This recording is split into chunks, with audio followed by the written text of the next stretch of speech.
여러분 안녕하십니까? 이상희 교수입니다. 여러분 오늘은 제가 홍남기 부총리가 옳습니다 이런 제목으로 방송을 잠깐 진행합니다.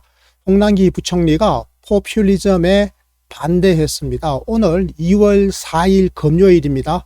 홍남기 부총리 겸 기획재정부 장관이 이 여야가 추가 경정 예산안 정액에 합의를 하더라도 정부는 반대하겠다 이런 입장을 밝혔습니다.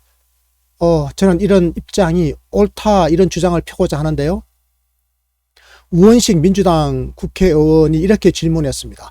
여당 방안으로 이번 추경이 진행될 수 있도록 협조할 수 있겠습니까?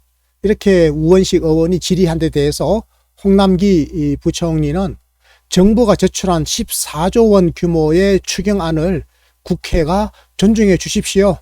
이렇게 요구했던 겁니다. 그러면서 홍 부총리가 이런 말을 덧붙입니다. 정부도 소상공인의 피해를 최대한 두텁게 지원하기 위한 여러 지원의 필요성을 종합적으로 감안했습니다. 더군다나 물가나 국채 시장에 미치는 재정 지출의 영향 등을 종합적으로 고려해서 14조 원 규모의 추경을 국회에 제출했던 것입니다. 그러니 정부 방안을 존중해 주십시오. 이렇게 설명을 했던 거죠. 민주당은 정부가 제출한 14조 원의 추경이 부족하다고 생각합니다. 이것을 35조 원 규모로 늘리자. 그러니까 3배 이상으로 늘리자. 14조 원을 35조 원으로 늘리자. 이런 주장을 펴고 있는 건데요.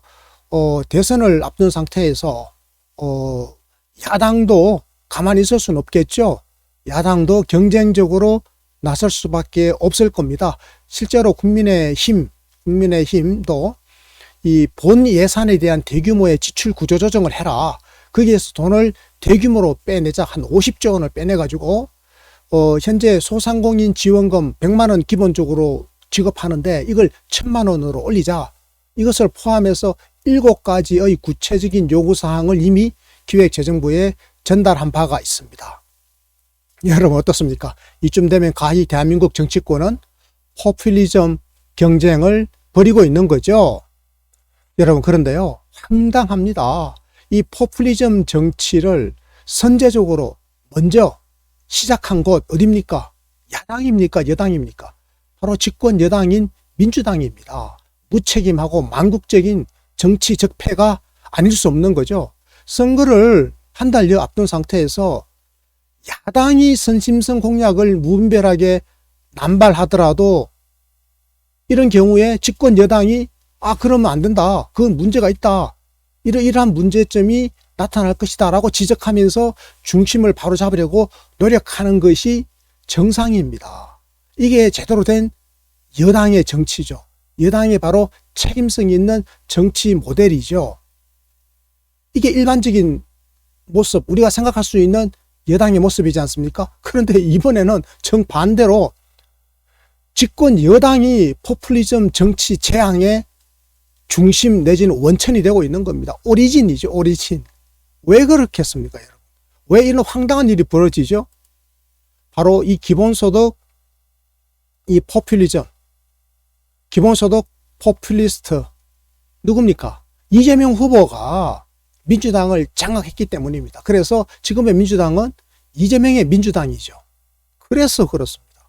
이재명 후보는 경기지사 시절부터 실제로 더 앞서 나가면 성남시장 시절부터죠. 경기지사를 하는 동안에 줄곧 어떻습니까? 재난기본소득, 무슨 청년기본소득, 농어촌 기본소득, 농민기본소득 이런 기본소득을 주창해 왔죠. 그리고 최근 2년 사이에 코로나19 재난이 발생했던 최근 2년 사이에 재난기본소득을 주창하면서 줄곧 문재인 정부와 홍 부총리 경제부처를 공격했습니다. 그럼에도 불구하고 정부가 이 포퓰리즘 요구를 수용하지 않게 되니까 수용 안 했죠. 그러니까 경기도가 지속적으로 경제부총리를 공격합니다. 이재명 경기지사가 홍 부총리 공격한 게 한두 번이 아니죠. 심지어는 문재인 정부 자체를 아주 직격적으로 공격했습니다. 그럼에도 불구하고 정부가 여기에 응해주지 않으니 경기도가 자체적으로 대규모의 전도민 재난지원금, 자칭 재난기본소득을 지급했던 것 여러분 기억나실 겁니다. 최근 1년 사이에 두 번의 이 재난기본소득을 지급하니라고 경기도가 1조 원 이상의 도 재정을 낭비하거나 탕진했습니다. 왜 제가 낭비했다, 탕진했다 이런 표현을 쓰는가 하면요.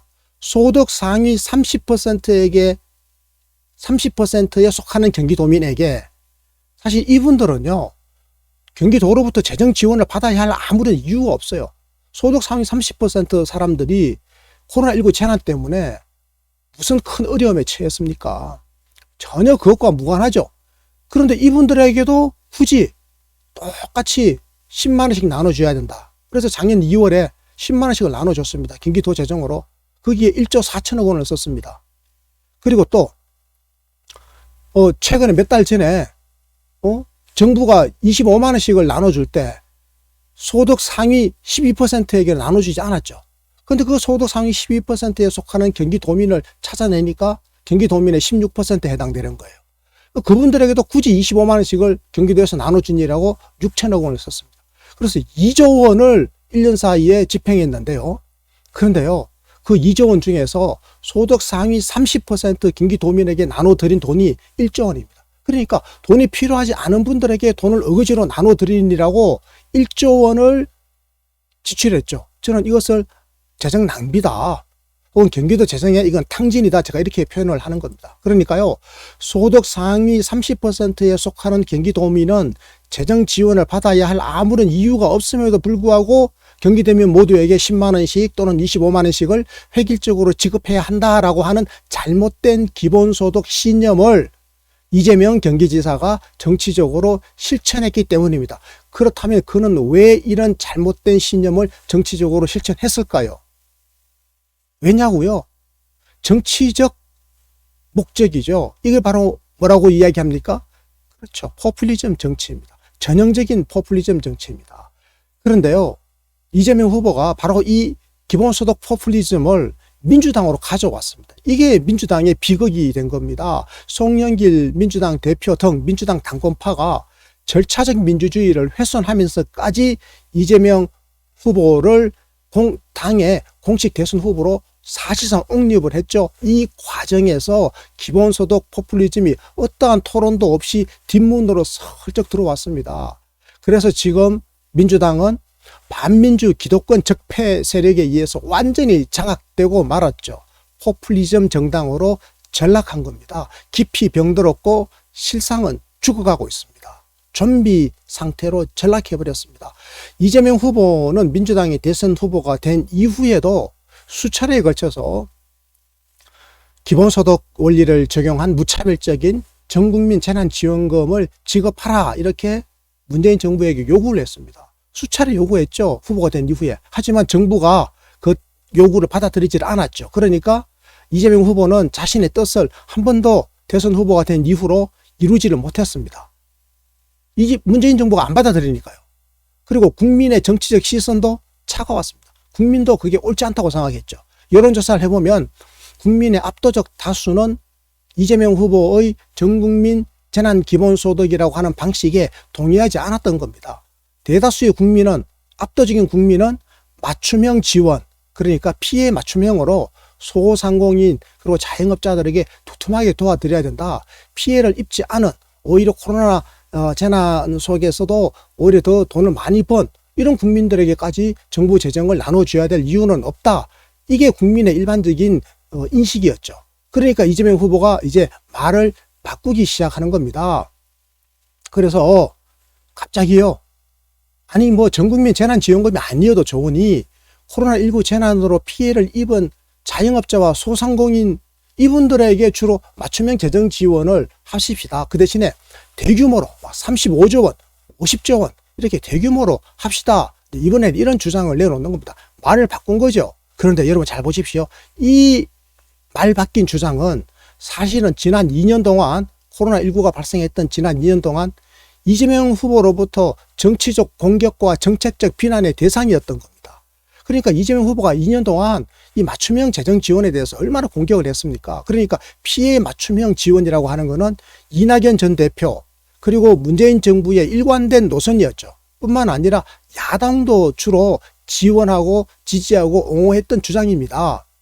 이재명 후보와 민주당 주류 정치만이 이 맞춤형 지원을 반대하면서 무차별적인 기본소득 방식의 전국민 재난지원금을 옹호했던 거 아니겠습니까? 그러니까 이재명 후보는 지난 2년 동안 줄기차게 스스로가 피해 맞춤형 지원을 비난했고 또 정치적으로 공격을 퍼붓지 않습니까? 그런 그가 어떠한 반성이나 성찰도 없이 그냥 갑자기 말을 바꿔버려요. 여러분 무섭지 않아요? 이게 바로 포퓰리즘 정치의 중요한 특징입니다. 그러니까 포퓰리즘 정치는요, 순간적으로 또 말을 바꿔버립니다. 그래 놓고는 어떠한 반성이나 성찰도 없어요. 양심이 없는 거죠. 일말의 양심도 없는 무책임성, 순간의 인기에만 영합하는 얄팍한 순발력, 이런 정치가 바로 포퓰리즘입니다. 기본소득 포퓰리스트 이재명 후보의 정치 스타일인 거죠. 여러분 더 슬픈 게 뭔지 아십니까? 정말 슬픈 것은요, 민주당이 바로 이런 치명적 질병에 완전히 감염되고 말았다는 사실입니다. 이재명 후보가 가져온 기본소득 포퓰리즘, 이 포퓰리즘 정치에 민주당이 완전히 포획되고 감염이 되어가지고 이제는 중병에 이르렀고 죽음을 앞두고 있다. 이 사실을 제가 여러분들에게 분명히 말씀을 드립니다. 그러니까 문재인 정부가 깨어있는 시민들이 포퓰리즘 정치가 나라를 망치도록 방치해서는 안 되는 거죠. 대선을 1개월여 앞둔 시점에서 한 달 남짓 남았잖아요. 대규모 추경을 편성하려고 하는 것, 명백한 포퓰리즘 정치입니다. 정부가 이미 편성된 본예산, 정부가 지금 작년 연말에 편성된 본예산, 여기에 사실은 코로나19 대응 예산이 다 포함되어 있거든요. 이 예산 내에서 부족한 부분이 있다면 그것은 이번에 정부가 국회에 제출한 14조 원의 추경, 이것만으로도 당분간 몇 달 동안은 충분히 버틸 수 있죠. 그러니까 대선 전까지는 이 코로나19 대응을 위한 충분한 예산이 될 수가 있는 겁니다. 그리고 대선 이후에 추후에 그 추가적인 재정 소요가 발생한다면 그거는 이제 당선자 진영과 그리고 문재인 정부가 협력해서 이후에 차분하게 대응책을 마련하면 되는 거죠. 왜 선거를 한 달여 앞두고 이렇게 성급하게 무책임하게 포퓰리즘 정치에 포획되려고 하느냐, 이러면 안 된다. 그래서 저는 홍 부총리가 옳다, 홍 부총리의 주장이 옳습니다, 제가 이런 말씀을 드리는 겁니다. 정부가 끝까지 포퓰리즘 정치에 휘둘리지 말고 정부가 중심을 잘 잡아 주실 것을 제가 깨어있는 시민의 목소리로 전달해 드립니다. 그러니까요, 이 추경 정액 14조 원 이상 35조 원, 50조 원 이런 식으로 정액하는 것 끝까지 저는 홍 부총리가 반대해 주실 것을 요청드립니다. 우리나라 헌법 57조를 보면요, 국회는 정부의 동의 없이 정부가 제출한 지출 예산 각 항의 금액을 증가하거나 새로운 비목을 설치할 수 없다, 이렇게 규정하고 있습니다. 그러니까 정부가 끝까지 동의하지 않으면 국회가 예산을 정액할 수 없다, 이 말이죠. 정부가 동의해야 되는 겁니다. 그러니까 기본소득 포퓰리즘 정당의 무책임한 이 포퓰리즘 정치를 막아낼 수 있는 사람, 바로 정부입니다. 지금은 정부밖에 없습니다. 그러니까 정부가 막아주셔야 되는 거죠. 보편적 복지국가 건설을 열망하는 시대 정신과 우리 깨어있는 시민들이 바로 이러한 포퓰리즘에 저항하는 정부의 방침을 지지하고 함께한다, 이런 말씀을 제가 드립니다. 들어주셔서 고맙습니다.